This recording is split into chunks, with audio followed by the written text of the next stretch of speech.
Hello hi నమస్తే welcome to hash tag you. ఈరోజు ఒక స్పెషల్ పర్సన్ని మీకు ఇంట్రడ్యూస్ చేయబోతున్నాను. దాదాపు 25 సంవత్సరాల నుంచి పర్యావరణ పరిరక్షణ కోసం పాటుపడుతున్న వ్యక్తతను. ఇది తన బైక్. ఆ బైక్పై మనం ఒక బోర్డును చూడొచ్చు. మాకు సిగ్గు లేదు, బట్ట సంచులు తీసుకొని వెళ్ళము, ప్లాస్టిక్ సంచులు వద్దనకుండా తీసుకుంటాము, వాటిలో చెత్త నింపి బయట వేస్తాము అనే ఒక ప్లకార్డ్ అతని బైక్పై ఎప్పుడు ఉంటుంది. అతను బైక్ పైనే కాదు, అతను కార్ వాడినా కార్ పై కూడా ఇలాంటి స్టిక్కరే ఉంటుంది. ఒకవేళ సైకిల్ వాడినా సైకిల్ పైన ఇలాంటి స్టిక్కరే ఉంటుంది. ఈ బోర్డును చూస్తే మాకు సిగ్గు లేదు అనే పదాలు కొద్దిగా హార్ష్గా అనిపిస్తున్నా సమాజం మీద ఎంతో బాధ్యత ఉంటే తప్ప ఇలాంటి పదాలు వాడరు అని స్పష్టంగా పర్యావరణంపై కొద్దిగా కన్సర్న్ ఉన్న వాళ్ళకు ఈజీగా అర్థమవుతుంది. ప్రస్తుతం ఆ బండి ఓనర్ రామకృష్ణారెడ్డి మనతో ఉన్నారు, ఆయనతో మాట్లాడదాం. హలో సార్, నమస్తే, welcome to hash tag you. ముందుగా మీరు చేస్తున్న పనిని హ్యాష్ ట్యాగ్ యూ చాలా అభినందిస్తుంది సార్. అసలు మీరు ఎక్కడి నుంచి వచ్చారు, మీరు ఏం చేస్తుంటారు? నా పేరు రామకృష్ణారెడ్డి అండి. నేను భారతీయ స్టేట్ బ్యాంక్లో చీఫ్ మేనేజర్గా పనిచేస్తున్నాను. అంతకుముందు స్టేట్ బ్యాంక్ ఆఫ్ హైదరాబాద్లో నేను పనిచేసేటప్పుడు 1997లో అంటే నంద్యాలలో నేను మేనేజర్గా పనిచేశాను. అప్పుడు వారణాసిలో తర్వాత ఇంకో కొన్ని చోట్ల కూడా ఆవులు చనిపోతే దానిలను అటాప్సీ చేశారు, అంటే దానిని ఆపరేషన్ చేశారు, చనిపోయేదానికి కారణం ఏంటి అని. అప్పుడు చూస్తే ఒక్కొక్క ఆవు కడుపులో 30 కేజీలు ప్లాస్టిక్ సంచులు, 40 కేజీల ప్లాస్టిక్ సంచులు అందు. తర్వాత మచిలీపట్నంలో కూడా ఇట్లనే చనిపోతే వాళ్ళు కూడా ఆపరేషన్ చేసి తీస్తే 30 కేజీలు 40 కేజీలు ఇట్లా ఆవులు చనిపోయినప్పుడు దొరికాయి. ఇచ్చోడలు కూడా అలాగే జరిగింది. ఇవన్నీ చూసిన తర్వాత నేనేమనిపించిందంటే నేనేదో సమాజంలో బాధ్యత గల పౌరునిగా ఏదో ఒకటి చేయాలి అనిపించింది అనమాట. 1997 నుంచి కరపత్రాలు ప్రింట్ చేయడము, స్టిక్కర్స్ ప్రింట్ చేయడము, పోస్టర్లు ప్రింట్ చేయడము, అంటే పాఠశాలలు కళాశాలకు వెళ్ళి చెప్పడము, ఇట్లా రకరకాలుగా ఇప్పుడు చూస్తున్నారు కదా మీరు, గోడల మీద పోస్టర్లు అతికిస్తున్నాము. తర్వాత నా స్కూటరు కారుకు దీనికి అన్నిటికి కూడా ఉన్నాయి. ఇంకా అదే కాకుండా రకరకాలు కూడా ఇంట్లో స్టిక్కర్లు కూడా ఇంట్లో అల్మారా మీద కానీ ఇంకా ఎక్కడైనా అతికించుకోనికి అవి కూడా తయారు చేశాను.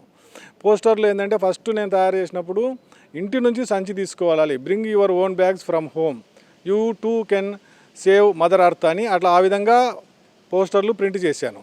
ప్రింట్ చేసి అవి 12,000 వరకు ప్రింట్ చేసి అతికించాం రకరకాల చోట్ల. అంటే మొత్తం నేను చాలా రాష్ట్రాల్లో తిరిగాను కాబట్టి ఎక్కడ పోయినా కూడా అక్కడ అతికించడం జరిగింది. తర్వాత ఏంటంటే ఈ మనుషులు మారరు అని నాకు ఒక స్ట్రాంగ్ నిర్ణయం తీసుకున్నాను అనమాట. ఏంటిది ఇది ఇన్నిసార్లు చెప్పినా కూడా కనీసం తెలిసిన వాళ్ళు, చుట్టాలు, నా కొలీగ్స్ వాళ్ళు కూడా మారాలి కదా అనుకుంటే వాళ్ళు కూడా అంతే మన ఇంటి నుంచి ఎవరు కూడా సంచిని తీసుకెళ్ళడం లేదు. అందుకని ఈ కఠినమైన నిర్ణయం తీసుకొని ఈ రకమైన పోస్టర్ తయారు చేసి రైల్వే స్టేషన్లో కానీ ఇంకా బస్టాండ్లో కానీ ఇట్లా అందరికీ అతికించేటప్పుడు కొంతమంది ఏం చేశారంటే సమాజం మీద బాధ్యత ఉన్న వాళ్ళు ఏం చేశారు, వాళ్ళు కూడా మాకు కూడా కొన్ని పోస్టర్లు ఇవ్వండి సార్ అని వాళ్ళు కూడా కొన్ని తీసుకుని వాళ్ళు కూడా అతికిస్తున్నారన్నమాట రకరకాల చోట్ల. ఇప్పుడు ఇంకా కూడా నేను 10 సంవత్సరాల కిందట అతికించిన పోస్టర్లు చాలా వరకు కూడా కొన్ని రైల్వే స్టేషన్లో కానీ బస్టాండ్లో కానీ అప్పుడప్పుడు కనిపిస్తుంటాయి. దీనికి ఏంటంటే ప్రజలు బాధ్యతగా ఉండాలి. ఇదంటే ప్లాస్టిక్ సంచులు వాడితే చాలామందికి నష్టం జరుగుతుంది. ఇప్పుడు మీరు చిన్న వ్యాపారస్తులను చూసింటారు. చిన్న వ్యాపారస్తులు ఒక్కొక్కరు ఏంటంటే ప్రతిరోజు కూడా వాళ్ళు కనీసం ఒక 50 రూపాయలు కానీ 100 రూపాయలు కానీ ఈ ప్లాస్టిక్ పనికిరాని ప్లాస్టిక్ సంచులను పెట్టుకోనికే వాళ్ళకి 100 రూపాయలు ఖర్చు అవుతుంది. అంటే నెలకు 3,000. అదే పెద్ద షాప్ అయితే 5,000 అట్లా. ఇటువంటి ప్లాస్టిక్ సంచులు 5,000 అంటే సంవత్సరానికి వాళ్ళకి ఎంత ఖర్చు అవుతుంది మీరే ఆలోచన చేయండి. 50-60 వేలు ఖర్చు అవుతుంది. ఒక వ్యాపారస్తునికి ఇట్లా అయితే మొత్తం ఒక ఊర్లో ఎంతమందికి, రాష్ట్రంలో ఎంతమందికి, తర్వాత దేశంలో ఎంతమంది. కానీ ఈ ప్లాస్టిక్ సంచులు కుళ్ళిపోవాలంటే వాడిన తర్వాత ఎన్నో నష్టాలు ఉన్నాయి. అవి నష్టాలు చేసిన తర్వాతనే అవి భూమిలో కుళ్ళిపోతాయి. అంటే 1000 సంవత్సరాల వరకు కుళ్ళిపోవు. ఇప్పుడు భూమిలోకి నీరు ఇంకిపోదు. చాలామంది ఏంటంటే దాంట్లో చెత్త నింపి బయట పడేస్తారు.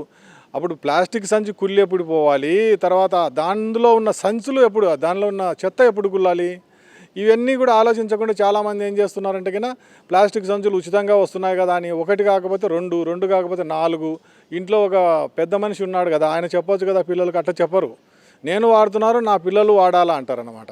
అందుకోసమే ఈ పోస్టర్ ఐడియా నాకు వచ్చేసింది. ఈ నెగటివ్ థాట్తో ముందుకు పాజిటివ్గా ముందుకు వెళ్ళాలని. అంటే కనీసం అట్లన్నా కూడా వాళ్ళు సిగ్గుపడి ఇంటి నుంచి సంచులు, అంటే వాహనంలో మీరు చూస్తున్నారు కదా, నా వాహనంలో ఎప్పటికి కూడా సంచులు ఉంటాయి. అలాగే ఇప్పుడు చూడండి, ఇది బ్యాటరీ అంటే ఎలక్ట్రిక్ బైకు, దీంట్లో కూడా ఎప్పుడు కూడా సంచులు కానీ లేకపోతే ఇట్లా టిఫిన్ డబ్బాలు, నీళ్ళ డబ్బాలు, నీళ్ళ సీసాలు ఇవన్నీ కూడా పెట్టుకుంటాను. దీనివల్ల ఏమవుతుందంటే మనము ప్లాస్టిక్ ఇప్పుడు ఏ హోటల్కి పోయినా ఎక్కడైనా పోయినా కూడా దీంట్లో తీసుకుంటే మనం ప్లాస్టిక్ సంచులను అవాయిడ్ చేయొచ్చు. అదే నీళ్ళు కూడా అంతే అనమాట. మనం నీళ్ళు పెట్టుకొని పోతే కానీ ఎక్కడ మీటింగ్కి అందు పోయినప్పుడు మనము ప్లాస్టిక్ బాటిల్లో ఇచ్చే నీళ్లను మనము రెఫ్యూజ్ చేయొచ్చు. ఇప్పుడు ప్లాస్టిక్ పొల్యూషన్ విపరీతంగా ఉంది. ఇప్పుడు ఏంటంటే కానీ అందరము ఒక్కొక్కరు మూర్ఖులుగా ఎట్లా ప్రవర్తిస్తున్నారంటే నేను ఒక్కరిని కాదు కదా సార్, నాకన్నా పెద్ద అధికారి కూడా ఈ విధంగా ఉన్నారు సార్ అంటారు. ఇప్పుడు 1000 సంవత్సరాలు కూలిపోవాలి కదా, అది దానివల్ల నష్టం ఏంటి? ఇంతమందికి ఇన్ని కోట్ల రూపాయల నష్టం అవుతుంది. సార్ అంటే ఇటు ప్రభుత్వము దీనిపైన అవేర్నెస్ క్రియేట్ చేస్తుంది, అదేవిధంగా చాలా ఎన్జిఓస్ కూడా దీనికి వ్యతిరేకంగా పోరాడుతున్నారు, మీలాంటి వాళ్ళు కూడా పోరాడుతున్నారు. మీకు అంటే ఇట్లాంటి పోస్టర్లను చూస్తే వచ్చే రెస్పాన్స్ ఏ విధంగా ఉంది? అంటే నా ఉద్దేశం ప్రకారం ఏంటంటే 100 మందికి చెప్తే కనీసం 5 నుంచి 10 మంది నా మాట వింటారనే నమ్మకం నాకుంది. కాబట్టి ఆ 100 మందిలో ఎవరో 5 మందో ఎవరో 10 మందో తెలియదు కాబట్టి కనిపించిన ప్రతి ఒక్కరికి కూడా చెప్పుకుంటూ పోతుంటాను.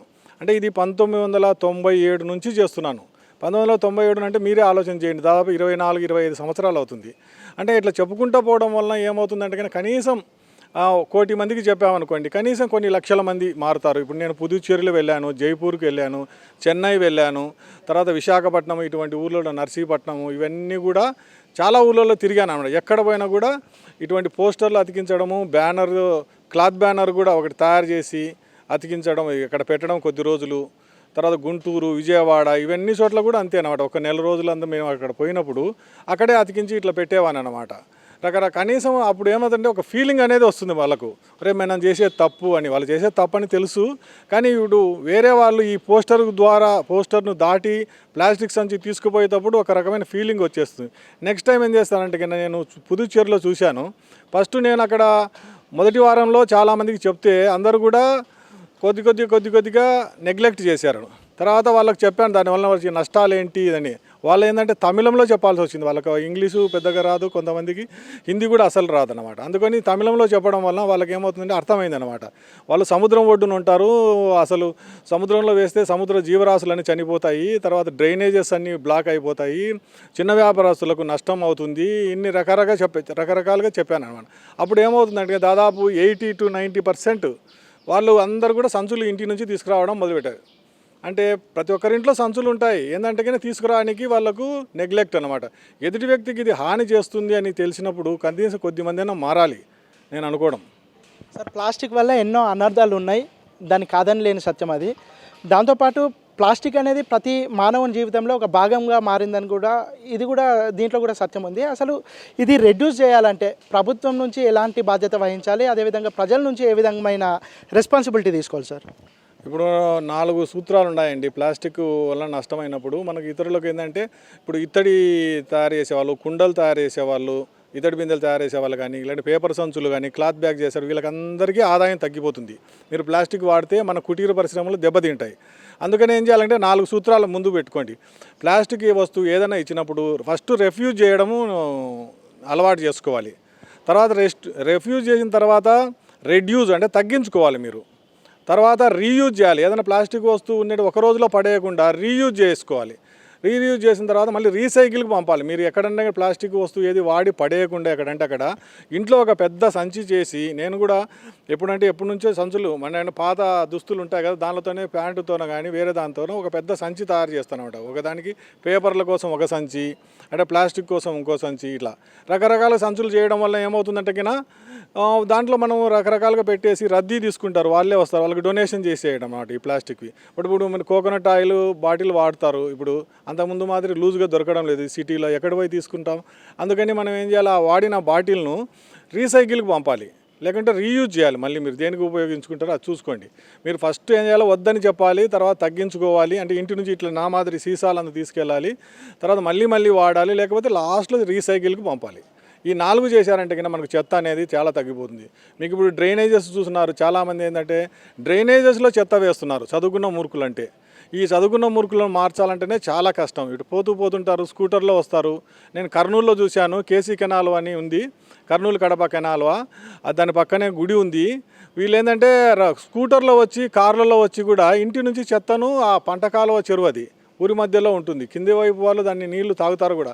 కానీ వీళ్ళు విపరీతంగా చెత్త వేయడం వల్ల ఏమైంది అడిగినా ఆ కాలువ చాలా వరకు 3-4 అడుగుల వరకు పైకి వచ్చేసింది ఆ చెత్తను. తర్వాత వాళ్ళు పొక్లైన్ను దించి మున్సిపాలిటీ వాళ్ళు క్లీన్ చేయాల్సి వచ్చింది. అట్లా ఉంటుంది అనమాట. అందుకని ఏంటంటే ఈ దేశం నాది, దీన్ని శుభ్రంగా ఉంచుకోవాలి మనమే. మన పిల్లలు శుభ్రమైన గాలి, ఇవన్నీ కూడా రకరకాల పూల చెట్లు ఇక్కడ ఉండాలి, చెత్త నింపిన కొండలు ఉండకూడదు అని అనుకుంటే మాత్రం మీరు మారాలి. మీరు మారితే కన్నా ఎవరైనా సరే మిమ్మల్ని చూసి ఇంకా 10 మంది మారుతారు. Thank you. సో మొత్తానికైతే ఇది ప్లాస్టిక్ యూజ్ చేయడం వల్ల, ప్లాస్టిక్ని చెత్తగా వాడడం వల్ల చాలా అనర్థాలు వస్తాయి. దీనివల్ల పర్యావరణానికి ఎంతో నష్టం, తద్వారా మనుషులకు కూడా అంతే నష్టం. కాబట్టి ప్లాస్టిక్ని ఎవరు వాడకుండా ఉండాలని తాను 25 సంవత్సరాల నుంచి ఒక పోరాటం చేస్తున్నారు. అదేవిధంగా ఈ పదాలు ఎవరినైనా బాధిస్తే అవి ఖచ్చితంగా వాళ్ళు మారాలని, తద్వారా సమాజ ఉపయోగానికే ఇలాంటి పదాలు వాడుతున్నానని రామకృష్ణారెడ్డి చెప్తున్నటువంటి పరిస్థితి. వీడియో జర్నలిస్ట్ నర్సింగ్తో సిద్ధార్థ, #యూ హైదరాబాద్.